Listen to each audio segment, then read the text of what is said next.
Dia udah kena pinjol 1, 2, 3, 4 gitu kan. Kadang kan tutup ini, sampai ke 20. Di kepalanya dia kan cuma pinjol ke 21 mana lagi ya gitu. Iya kan? Nah, daripada begitu, mending datang ke Quran. Pertama sholat taubat dulu. Sholat taubat, akui kesalahan, gitu kan, pasti ada kesalahan diri kita, gitu kan. Kabar baiknya adalah solusinya dekat, nggak mesti ke pinjol 21. Akhirnya saya kan minus 21 miliar gitu ya. Akhirnya setiap debt collector datang itu saya buka Quran. Ya Allah, kalau seandainya engkau izinkan si ibu itu, gitu kan, selesai persoalannya, aku juga mau ya Allah. Gitu kan, ini debt collector datang depan saya. Ya, jadi Garpu Tala ini adalah kita menggetarkan hati dengan Al-Quran.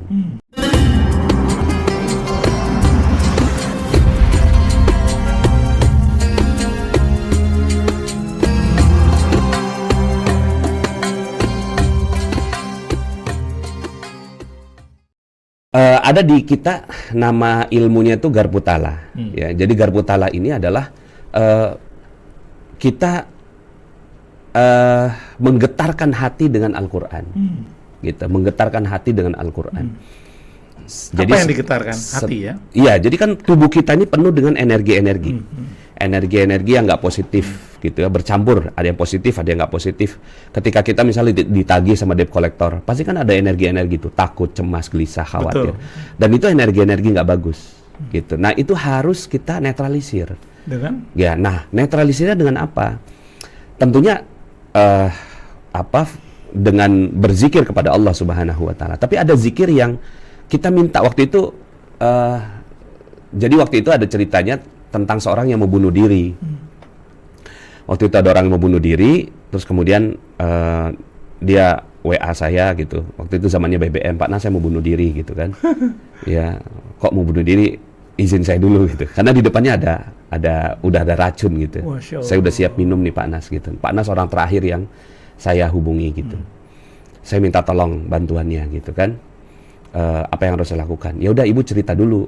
Ada apa sih gitu kan? Anaknya meninggal dunia, umur 1 tahun, suaminya mundurin mobil, ketabrak. Ya Allah. Ya, 2 kakaknya melihat dengan mata kepala sendiri lagi main gitu kan. Teriak tuh, ayah, ada adik ayah gitu kan. Ibunya lagi masak di dapur gitu kan. Langsung kadang ngedengar teriakan anak, lari, anak menggelepar-gelepar di bawah ban gitu.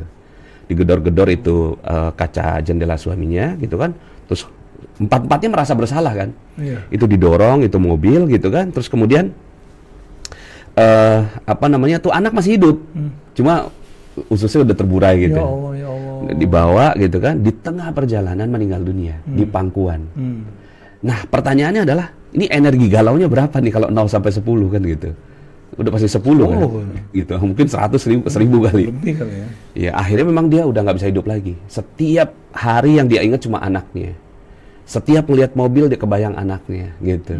Akhirnya dia udah nggak bisa hidup lagi. Makanya di depannya racun menyusul anaknya.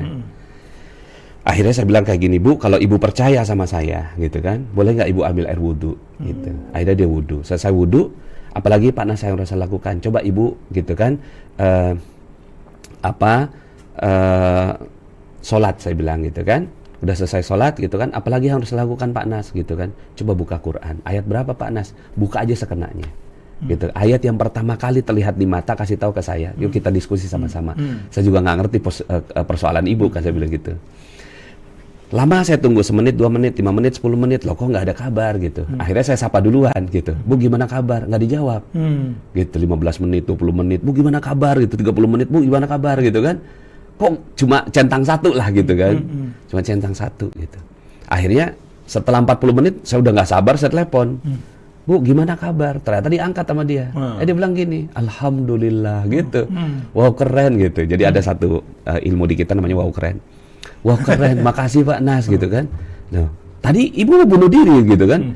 Dan langsung sembuh. Setelah itu nggak jadi bunuh diri, dan setelah itu dia dapatkan keajaiban demi keajaiban dalam kehidupannya dia. Surat apa yang terbuka? Nah, surat yang terbuka itu adalah gitu kan, pas dibuka, ya saya juga penasaran kan, ayatnya apa Bu gitu. Pas dibuka dapat ayat wa yunzirul ladzina qalu takhadzallahu walada, 18 ayat 4. Ayat ini turun untuk memperingatkan orang yang menuduh bahwa Allah mengambil seorang anak.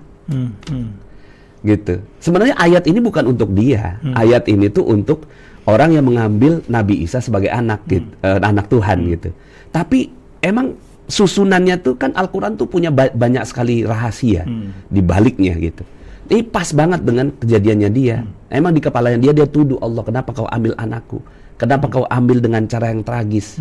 Kenapa kami harus menyaksikannya gitu? Kenapa sih nggak diambil baik-baik aja gitu?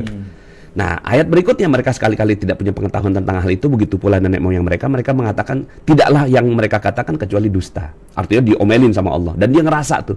Ayat berikutnya, maka apakah barangkali kamu akan membunuh dirimu? Kaget dia gitu. Kok Allah tahu aku bunuh diri? Padahal asal kebet aja tuh ya. Iya. Bagi kita kan asal kebet. Bagi kita secara acak. Tapi nggak ada yang acak di sisi Allah. Ya Allah. Apalagi kita punya niat kan, intention. Gitu kan, innamal a'malu binniyat, ya Allah, aku minta petunjuk engkau, aku mau bunuh diri ya Allah gitu. Pas dibuka dapat ayat yang pas itu. Gitu. Apakah kamu akan membunuh dirimu? Nah, ayat berikutnya jadi obat. Maka itulah Al-Qur'an sebagai syifa. Gitu ya. Ayat berikutnya adalah gitu ya, bunyinya, tidak adalah yang ada di muka bumi ini kecuali hanya perhiasan saja untuk menguji siapa yang di antara mereka yang terbaik perbuatannya. Akhirnya ayat itulah yang menjadi obat bagi dia, diwiridkan sama dia, dibaca berulang-ulang. Nah, ini namanya wirid khusus gitu. Wirid khusus yang menggetarkan jiwanya yang tadinya penuh dengan energi nggak bagus, Feeling guilty ya. ya feeling guilty dan seterusnya. Ini saya tanya sama psikolog, gitu kan. Ini persoalan kayak gini, 30 tahun aja belum tentu sembuh katanya kalau pakai ilmu psikologi. Iya. Kenapa? Karena empat-empatnya ini core family gitu. Bapak, ibu, anak, empat-empatnya mereka ngalamin semua. Satu sadar, tiga itu. Yang bawa mobil ini siapa itu? Bapaknya mundurin mobil di Solo itu kejadian. Ya Allah. Nah, setelah itu saya kayak dapat pencerahan gitu. Subhanallah gitu kan. Akhirnya saya kan minus 21 miliar gitu ya. Akhirnya setiap debt collector datang itu saya buka Quran. Ya Allah, kalau seandainya engkau izinkan si ibu itu gitu kan, selesai persoalannya, aku juga mau ya Allah. Gitu kan, ini debt collector datang depan saya ya Allah gitu kan. Ya. Sebentar ya Mas, saya ke belakang dulu gitu kan. Ya, ngapain kamu mau kabur ya? Enggak, sebentar aja gitu kan. Ke belakang tuh saya buka Quran. Ya Allah, depan ada debt collector, bantu aku ya Allah. Dapat ayat gitu. Ayat yang positif gitu. Jadi dari susunan ayat itu ada yang positif. Bilangnya apa? Yang positif itu saya wiridkan gitu. Macam-macam. Ya, jadi setiap datang debt collector datang tuh macam-macam lah pokoknya. Nah, itu tuh hati tenang gitu kan, langsung dapat ketenangan gitu. Terus kemudian si debt collectornya juga akhirnya ya pergi. Memang belum ada uangnya pada saat itu, tapi setelah itu Al-Quran itulah yang akan membimbing untuk memberikan jalan keluar. Contohnya waktu itu saya sampai akhir dipanggil polisi, laporan ada masuk gitu kan, panggilan kepada Tuan Nasrullah atas tuduhan penipuan dan penggelapan, pasal 378 kalau seingat saya gitu ya. Waduh, udah sampai lapor polisi nih gitu kan, gemeteran lah saya itu. Akhirnya saya minta sama Allah, ya Allah titipkan kepadaku satu ayat gitu. Pas dibuka dapat ayat gitu. Waktu itu saya bilang gini, ya Allah aku udah duha, udah tahajud, udah sedekah gitu kan, udah melakukan berbagai macam kebaikan gitu. Kenapa engkau meninggalkan aku ya Allah? Ayatnya gitu kan, sungguh Allah tidak meninggalkan Wadduha.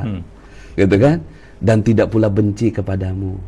Sungguh akhir dari ini adalah kebaikan gitu kan, dan sungguh Allah akan memberikan kira-kira solusi kepadamu sampai hatimu menjadi puas gitu. Saya wiridkan itu ayat. Saya BAP, berita acara pemeriksaan di polisi gitu kan. Wadduha wal laili idza saja ma wadda'aka rabbuka wa qala wal akhiratu khairul laka minal ula wala sawfa yu'tika rabbuka fatarda. Terus begitu saya ulang. Nah, itu yang membuat akhirnya ibaratnya ke air. Air kita penuh dengan warna hitam gitu. Gimana caranya supaya yang hitam ini keluar semua gitu ya? Tanpa harus menuangnya gitu. Tuangin aja, isi dengan air yang putih dari luar. Sebanyak-banyaknya sampai kemudian akhirnya si air hitam itu keluar. Nah, air putih ini adalah Al-Qur'an. Nah, Al-Qur'an itu kadang-kadang di sini hakikatnya afala yatadabbaruna Al-Qur'an. Apakah kamu tidak mentadaburi Al-Qur'an? Yang dengan ada juga ayat lain yang tentang bahwa ayat Al-Qur'an itu penuh keberkahan gitu ya. Lihat dabbaru ayatihi.